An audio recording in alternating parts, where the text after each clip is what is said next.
Two compassions of life, though we fight. We are companions on the path, we are at the end of color. Two compassions of life, though we fight, we are companions on the path, we are at the end of color. Yes, 3 or 4 advertisements have also come in for our television channel. We were in a trial phase with the television to see if they would jam us with static or not, what problems would arise and what wouldn't. Now 1 or 2 of them have said okay. Most people listen to the TV on their phones for our radio app, and it's not a big deal. 1 or 2 of them have also taken a liking to Restart. They say not to make the TV political and all that, and our main focus is on Restart anyway. Maybe in a month we'll say, let's extend it.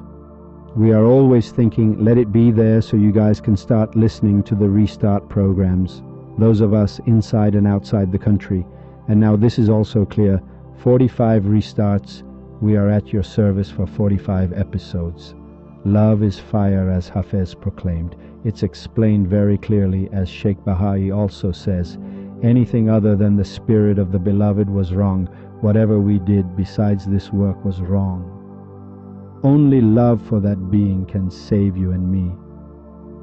I have a few points to make, then let's move to the next valley in this program. Recently, many people are saying on Facebook, or for example on Instagram and Telegram and such, that all these programs were broadcast, but we didn't understand the topic. He says if someone comes and tells you, I know the perfect human, they are definitely either a stooge from the Ministry of Intelligence or they are lying. A minor schmuck like Hosseini cannot possibly explain the whole. It's a joke for me to say I know the perfect human. Anyone who finds the perfect human cannot even speak of it. The moment you say it, you are lying. Oh, he's in such and such country. My thinking is like this. He had 2 medals like that. This is all a lie. Don't argue in the comments either, because this is the result. Restart followers aren't supposed to argue with anyone. That's why when there are 2 people more than us who are completing each other's thoughts, I completely delete both of their posts, because discussion is not meant to happen there. Does anyone have a direct question they want to ask? The comments under a program where I post Restart, for instance, are full of narratives and hadiths. Aren't a few sentences from this Restart program seen in those comments? Why? But the narration and hadiths begin right in these comments. Everyone has a theory. Only a Sufi can introduce the perfect human, and not even all Sufis. Of 100,000 bodies, only one is a Sufi, and the only one who can introduce the perfect human is someone who has understood the perfect human, meaning they must have traveled the 18,000 worlds, and you see that in the books of great mystics like Attar and Khayyam, Ferdowsi, Hafez, Rumi. None of them mention the name of the perfect human of their own era, and don't think they couldn't bring it up. They didn't have the guts to bring it up. I'm stating this very forcefully. It takes guts to name a name. For me to have brought it up, did you really have the guts, having gone to 18,000 worlds and come back? Yeah, we know him too. Impossible. You're definitely lying, because if you knew, you couldn't say. The ways of reaching Gmail are as numerous as the souls of humanity. The ways of reaching Google are as numerous as the souls of humanity. Everyone can become higher than Google. It's my Gmail, you can't have my Gmail. Yeah, I have their Gmail too. Gmail is a station. They are supposed to arrive, they will come into my Gmail. Unless you've hacked me to be able to see your Gmail too. That's why this is all a joke. Please. Now it's possible that among these 30, 40, 50,000 comments left for me, many people's thinking is genuinely similar to mine, but it wasn't. You had. Restart followers need to be very careful, because Restart has become dangerous. When a program is heard by millions, its significance is immense, and we must be precise. Today we might make a small digression to speak in the language of the Basijis and the Revolutionary Guards and so on. One of the other goals of this program is to attract some of these poor souls who, out of ignorance or error or the repetition of superstitions, have ended up in places listening to certain people's words without understanding a thing, because those speakers don't understand anything to convey. Today we will probably say one or two small things about this to see what it contains. The Valley of Unity. The Valley of Unity is a valley where the message is this. When someone understands this valley, they realize that everyone, absolutely everyone on planet Earth from the beginning of creation until now, understands nothing. The Valley of Unity further declares that all clergy throughout history, except for a very small number who have permission from the perfect human, meaning that pope or that cardinal or that priest in Christianity who has permission from the perfect human under their fingertips, or in Sunni Islam from the perfect human, or in Shia Islam or in other religions among the Jews, except for this small number, the rest of them will have such hell raised upon them that the first saying, "Love is fire," as proclaimed, or jackass, sits on this. It sits perfectly on this complete verse. He says it from the poem like this: "Love is fire, as the jackass proclaimed." Like Hafez, you recite the Quran from memory with 14 narrations. The Quran was a book about the spiritual states of Muhammad ibn Abdullah, and only those who lived during the time of Muhammad ibn Abdullah are saved. Now, if you find the perfect human today and go to him, and he tells you to go read the gospel, that's great. Read it, because he plants a seed in you so that you understand the content completely. He said, read the Quran, read it. Man, Molavi says it, Sham says it, Baba Tahir says it. He said, drink wine, drink it. What is he saying? That beautiful one told you, sir, read the Torah too. Read the Psalms of David too. Read it. The rest can't read, because the more they read, the deeper they go, the deeper their mistakes become. In the beginning, they don't know many things either. I'm telling you, don't ask questions. This is how Restart will answer you and me. The Quran that was written in the early days was without diacritical marks, meaning you could read dhahaba as dhahabu. It had no kasra, no fatha, nothing. For our dear Farsi-speaking listeners everywhere in the world to know what this means, imagine I publish a book without dots. Well, if you remove the two dots from T and put one below, it becomes B. It can be interpreted in any way. If I give you a 300, 500-page book with no dots, wherever you place the dot reflects your perspective. We say, it's not necessary, execute him. You read, it is not necessary to execute him. What are we saying and what are you saying? And citing the Quran without the permission of the perfect human, or the Torah and the Gospel in any book, is wrong. Wrong. Why? Because no one gets anywhere by just reading. This Quran that these dear friends talk about, some of its sentences are truly... Firstly, Sufism has a different perspective, and its dialect and speech are different, which as we move forward slowly, because I promise to go slowly, I will slowly explain what it contains. Before we enter the Valley of Unity, I have to... a little secret. Have you thought about it just a little bit? The secret, really, some of these things you've thought about them and not understood, or we haven't thought about them and not understood. Someone who says, I bear witness that there is no God but Allah and Muhammad is the messenger of Allah. Ashhadu an la ilaha illa lillahu wa ashhadu anna Muhammadan Rasululillah, or gets up and goes into the middle of a church and says, I want to be a Christian, and so on. Is this person within the fold of Islam or Christianity? Is there a path to salvation for... You've understood this because I've said it many times in this program. We realize that, sir, by saying the words, I bear witness that there is no God but Allah and Muhammad is the messenger of Allah, these 1.4 billion people are all up in the air. Why? Because Abu Sufyan said the exact same thing. Ibn Muljam al-Muradi said the exact same thing. Ibn Sa'd said the exact same thing. Throughout, Muawiyah said the exact same thing. Yazid said the exact same thing. Shuraih ibn al-Qadi said the exact same thing.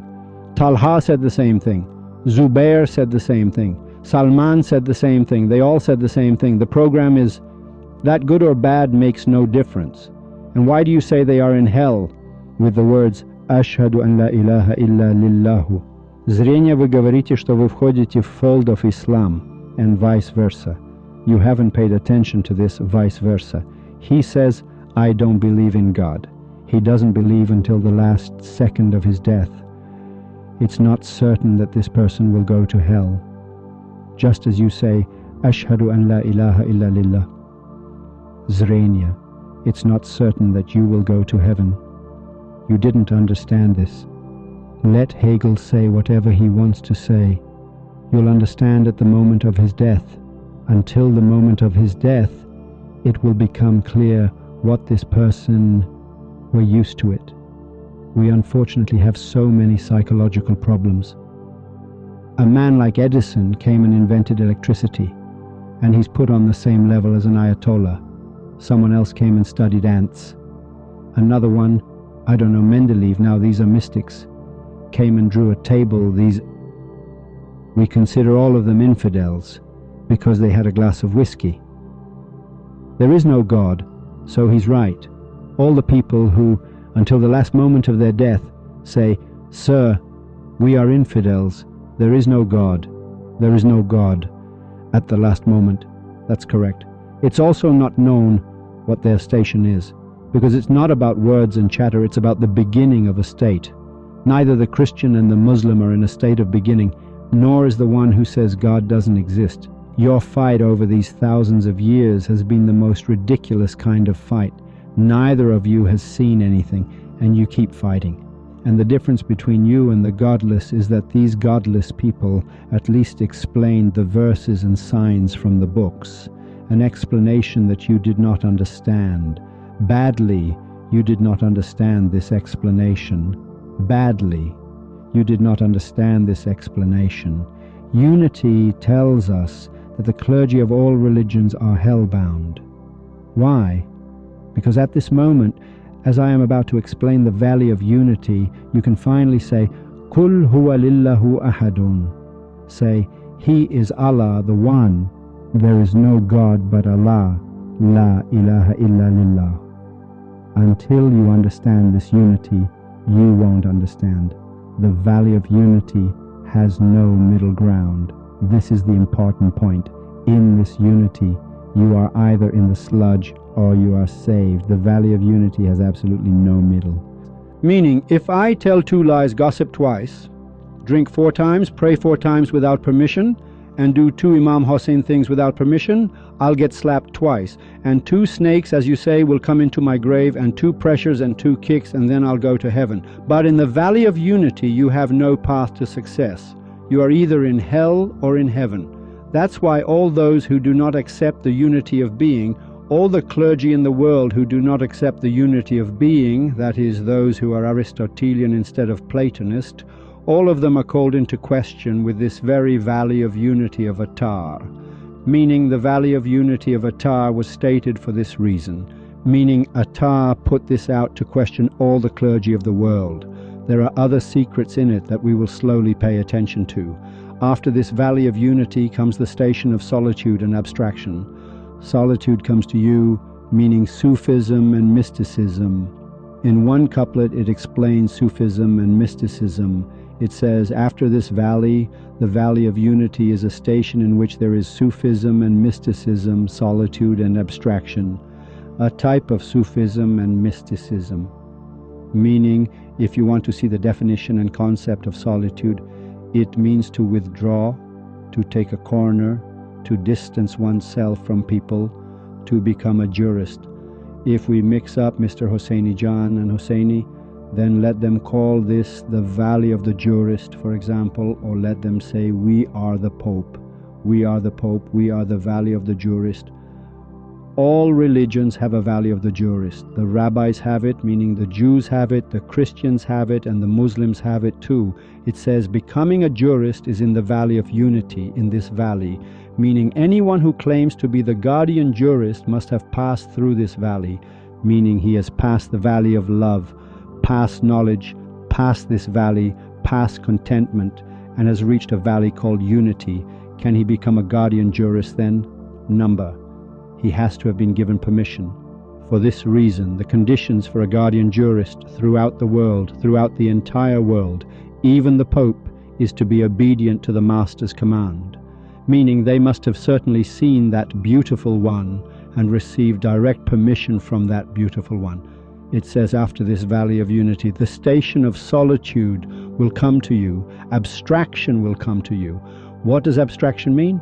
It means abandoning worldly attachments and affairs and dedicating oneself to obedience and worship. To be let go of the world in solitude. It is precisely explaining the conditions for a guardian jurist. It says, 1, he must be obedient to the master's command, meaning he must have found the perfect human. If he has found the perfect human, if he has passed the valley of self-sufficiency, then there is no resentment. He cannot be neurotic, he cannot be stubborn, he cannot declare that so-and-so should be killed or so-and-so should be beaten. He can't say, "Sir, I am a Christian, the Pope of the world, expel Hosseini from America." They'd say, "Shut up, you've passed the valley of self-sufficiency, you can't make such mistakes." He has passed its valley, he can't make such mistakes. Someone who becomes a jurist with permission, obedient to the master's command, with the permission of the perfect human, whoever he may be in the world. Even the kings of Saudi Arabia consider themselves the guardian jurist, the Aul wal Amr Munkum, holders of authority among you. What does it mean to have passed the valley of self-sufficiency? It means if I come to the door of the Saudi kings in the morning and say, "Your sister, your mother, your uncle, your aunt," I take the microphone and curse his wife, his sister, his mother, his uncle, his aunt, whatever comes out of my mouth, in a state of contentment. He opens the door, comes out and says, "Do you have a problem I can solve?" I say, "Why are you so kind?" He says, "Because in the words of Khwaja Abdullah Ansari and other mystics and people of Sufism, whoever comes through the door, give them bread and do not ask of their faith, for he who is worthy of a soul is surely worthy of bread." In the valley of self-sufficiency that you have passed, you have entered the valley of unity, and only then can you have the guardianship of the jurist, meaning from these people who have entered the valley of unity, "Mr. Pope, Mr. So-and-so, I don't know what." The order comes, "Listen, Mullah, listen, you idiot." Now that you've passed completely, you enter the valley of unity, where there are fewer than 50 people in the world. From these 50, 60, 70 people, one can be, because he is the guardian jurist, who must have the conditions. He must have abstraction and solitude. It is a station. Do you know what a station is? The place of descent. It is the station of solitude and abstraction. He must have passed this valley, so he must be the master's. Now he is also the guardian jurist. So whose life does he make hell? If the government becomes a Sufi government, this is how it is. In a Sufi government, you stole something, I stole something, a minister somewhere stole something, that minister could get 50 years in prison. For me, 1 or 2 days. And the official must prove that everything was provided for this person not to steal, yet he did. Meaning tomorrow morning I go into a grocery store, I pick up a bag of chips or some food and walk out. In a Sufi country, they arrest the official in charge there. If I were king, I would arrest the official of that district, the police chief there. I'd say, "Please come here." I'd say it like this, "If you please." I'd say, "This man has stolen. According to Islamic or Christian custom, you say we are Muslims, so his hand should be cut off." That's what you say, right? He says, "Yes, yes, we've heard that." He says, "Well, okay. Now, since I can't cut this man's hand for stealing chips, I must first cut your hand." He asks, "Why me?" We say, "You are the one responsible. Please prove why." Now I'm making it personal. This hand-cutting thing is a mockery. I am being facetious. He means an ass-kicking, that which belongs to God and to the Divine Father and Mother again, meaning the physical parents and the first divine parent, the perfect human, which has no connection to that God which is the essence. No one dares to touch my body. I've said it 1,000 times. No one in the world dares. I can cuss out everyone's mother and father, and no one dares to touch me, to lay a hand on me, to touch me. My body doesn't belong to them. My body doesn't even belong to me to commit suicide or cut my hand, pull a knife, or punch a wall with both fists. When I, who am its owner, I who own my body, cannot even punch a wall, then what damn right do you have as a torturer in Evin prison to torture me? Who the hell do you think you are? They will destroy you. All your high-ranking officials must be held accountable. The body belongs to the perfect human. The electron in the hand is being spun by him. He is the origin. And after that, only my father and mother could slap my butt when I was a child, and even then, gently. They don't have the right to do it left and right. Only the father and mother have the right with a child. Now he's angry. He says, shut up. The body is not yours to guard. Yes. Here in the land of Sufism, he calls the official over, come here. He says, you must prove that all of this man's needs, his conditions were met. The first thing they do is go to the house and ask, sir, is your situation good? He says, no, I'm unemployed. He says, well, the head of the department, that person becomes responsible, that in his city, in his Narmak district, one person is unemployed. The mother and father of that official must be dealt with. So Sufism only makes life hell for the officials, only the people. Right now, all the presidencies in the world have not come about so that a country of Sufism does not exist, because it has nothing to do with the people. It doesn't punish the person in charge. Don't think so. It's obvious. He must prove it. He must look into why I didn't have a job, why my wife was hungry last night. Every single member of the law enforcement must come and answer. The police must come and answer. The Basiji must come and answer. One by one, they must come and answer to us. Sir, why? Why is this man hungry? Where the hell were you? This is called solitude and abstraction. That man becomes the guardian jurist. The definition of the guardian jurist is in the valley of unity. After this valley of unity, the station of solitude and abstraction will come to you. Faces will come to you, and when they emerge from this desert, all heads will rise from a single color. Whether you see many numbers or few, that one is in this path within the one. When many are one within one continuously, that one within one is one completely. It is not that one that comes to you as a number, from that one that comes to you within a number, as it is beyond number, see, as it is beyond number from eternity. Avert your gaze from the beginning and from the end. When the beginning is lost, the end is also eternal. For both, what remains in the middle is nothing. When all is nothing, this nothing is all. What was two origins except the former all? I swear on my mother's death you haven't understood a thing. Honestly, I'll read it again to see which idiot understands this from a mullah. He recited 8 couplets and you understand nothing. By God, I'll read it again. Listen, you idiot, listen, you mullah. If you can interpret it, I'll understand. After this valley of unity, the station of solitude and abstraction will come to you. Faces will come to you, and when they emerge from this desert, all heads will rise from a single collar. Whether you see many numbers or few, that one is in this path within the one. When many are one within one continuously, that one within one is one completely. It is not that one that comes to you as a number from that one that comes to you within a number, as it is beyond number, and this from number. Avert your gaze from the beginning and from the substitute. When the beginning is lost, the substitute is also eternal. For both paths, what remains in the middle is nothing. The filth goes and reads the Sahifa Sajadiya. Utterly shameless. Utterly. Morning comes, he starts an Imam Hussein procession. The mullah sits and reads the Sahifa Sajadiya. You donkey, the Sahifa Sajadiya. He became God's intimate. He merged with God, and then in that, he sat and recited a prayer. They call it the prayer of, Simat. He picked up a prayer and recited, "Oh God, your lips to my lips, oh God, let me kiss your cheek."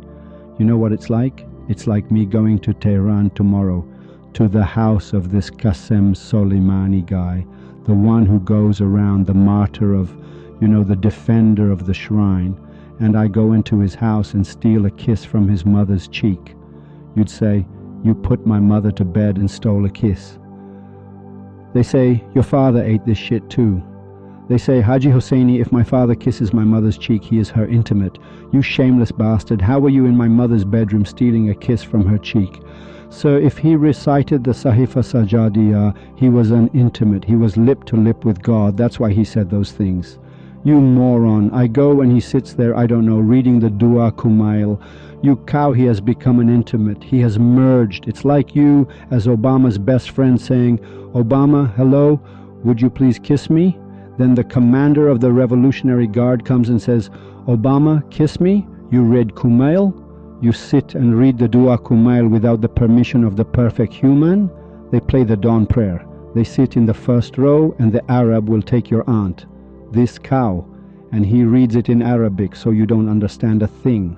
It's like me reading in Tehran tomorrow, and the Tehranis are reading Shingawi, Dubraran, Chigin, Divaran, gibberish, and people are beating themselves up. Well, it's foreign. You donkey, are you beating the hungry Obama for nothing? What are you getting from this? You read Dua Kumail, he is with God, you idiot. He has merged with God. He, with the permission of the perfect, has passed the valleys, has reached a certain state, a certain awe, a certain passion. In this state of passion and ecstasy, you've turned discipline into chatter. You're just blabbering, and the rest cry because of your fuzzy beard that shakes, because a lost goat cries. The one sitting in front knows this story of Molavi that you tell. He was sitting in front of the pulpit. The mullah was talking about Hussein ibn Ali, and this man was crying. At the end of the session, he turned to the audience and said, if a heart is a pure heart, it is this one that is crying. Father, what did you understand? The father stood up, cleared his throat and said, by God, I didn't understand anything. I had a goat that was lost and your beard looked like my goat's. When you spoke, your beard would shake and I would remember my goat, so I was crying. There's a message in this. It's saying, Hosseini, my dear, that guy you see sitting in the front row crying like a goat, he's there for the money, he has financial problems, his check bounced, he thinks maybe there's a way out in this. He sees the mullah, he sees those few goats, his problems are like that. All those who sit there don't sit there for that reason. He reads Dua Kumail. How do you read it? That's the question. These verses I read to you from the Valley of Unity, which basically no one will understand. When I read and explain them to you, they say that only Hosseini was right. It emphasizes this word only. It says, this restart please, the beautiful one spoke correctly. What did Hosseini say? If Mr. Attar, that Hosseini was right. It says Hosseini made a very profound statement. La ilaha illa huwa, there is no God but he. Only that one is the one who is not one, is not part of the one, is part of the unity. There is no God but he. He had read it before. He says that many are one within one. Whether you see many numbers or few, that one is in this path within the one. He says this one is not one. What Hosseini said is correct. The unity of being is ahad, one, not a single unit, wahid. God is ahad, not unit. Unit means the perfect human. It means one. Unit means a single one, meaning the perfect human. You want me to prove it? Yes.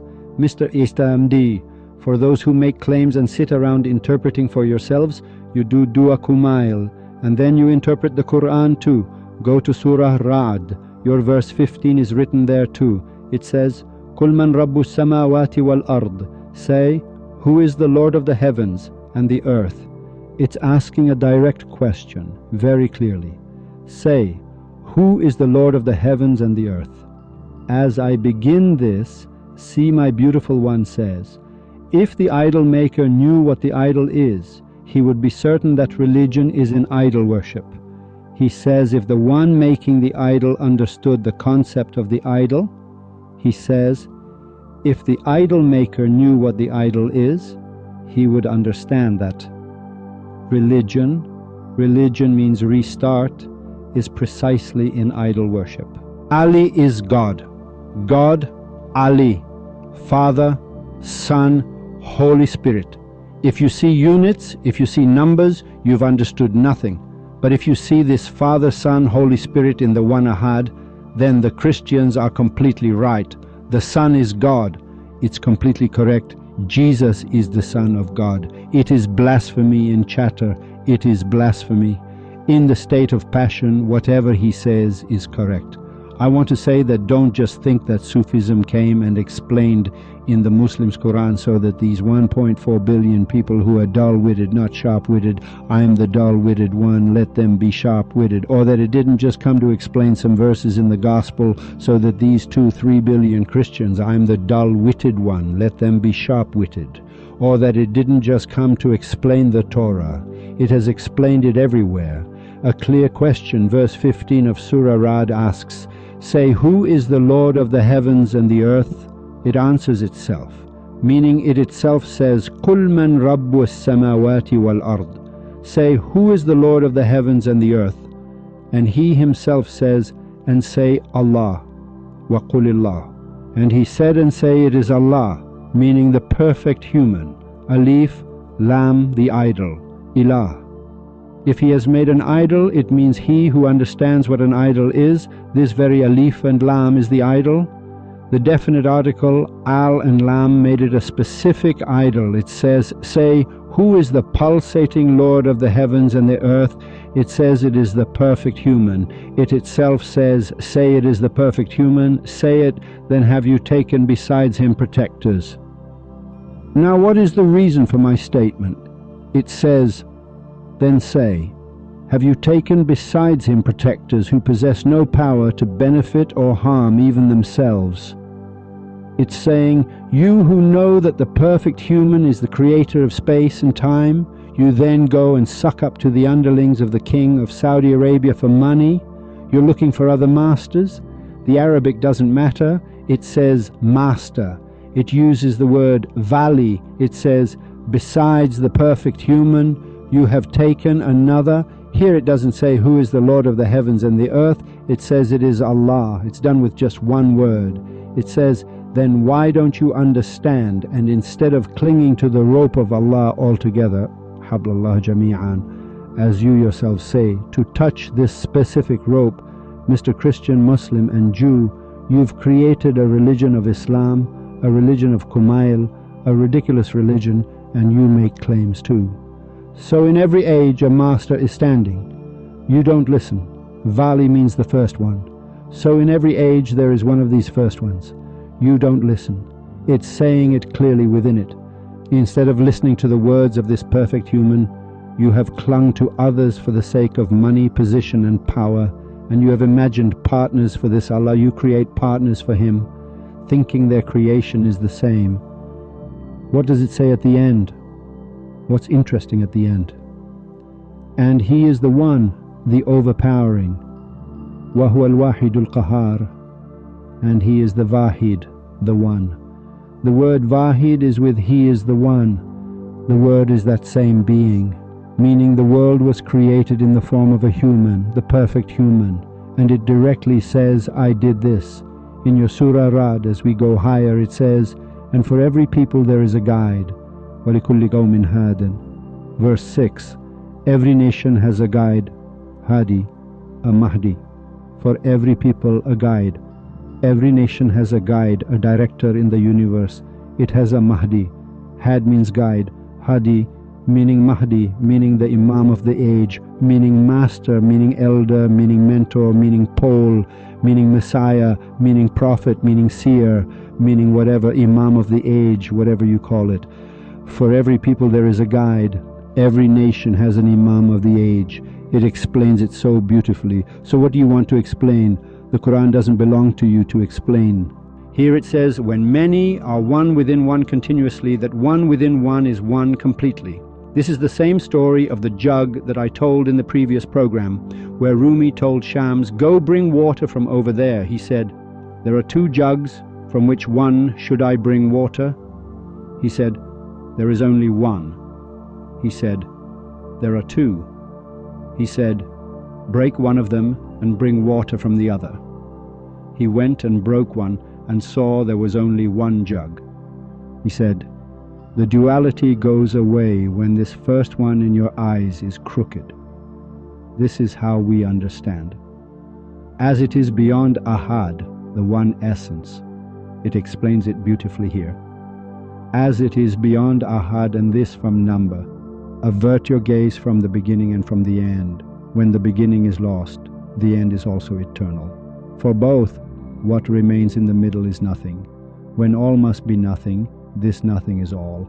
What must be, the origin is all but the former.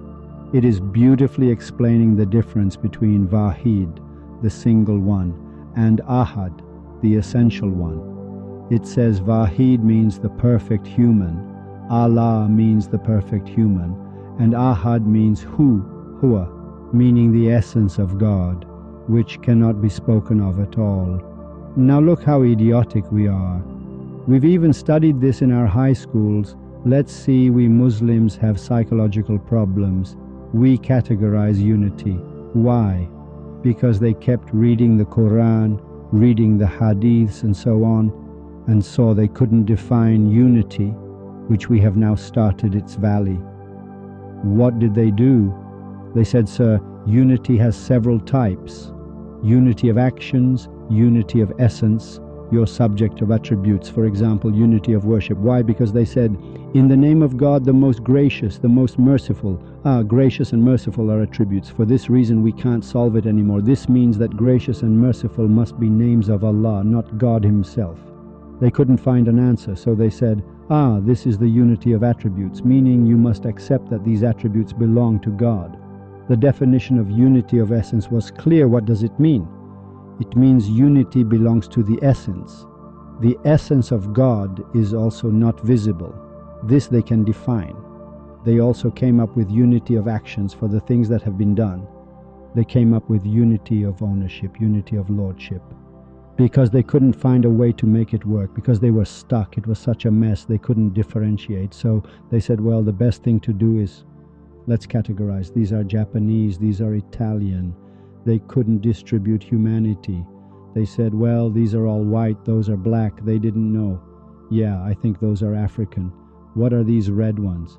I think these are red-skinned. He categorized. Unity means one. Two unities by definition means two, which means one. That was the whole point of this poem. Unity means you reach a degree in mysticism where you understand that you, the perfect human, you get confused between the perfect human and God. Then you say, Mr. Rumi, there are two jugs. One is the perfect human from whom you want me to bring wine, and there is another jug. Which one should I bring? Then Molavi answers you, because it is the valley of unity. Bring from the other one. When you break it, you understand that there is only one jug in the middle, and this is called unity. We have explained it very briefly. In the coming weeks, as the valley of unity opens up more, the number of people entering, then we can pull the flush, and it will be revealed. Unfortunately, we leave you to the essential one and the manifest one. Until next week, farewell.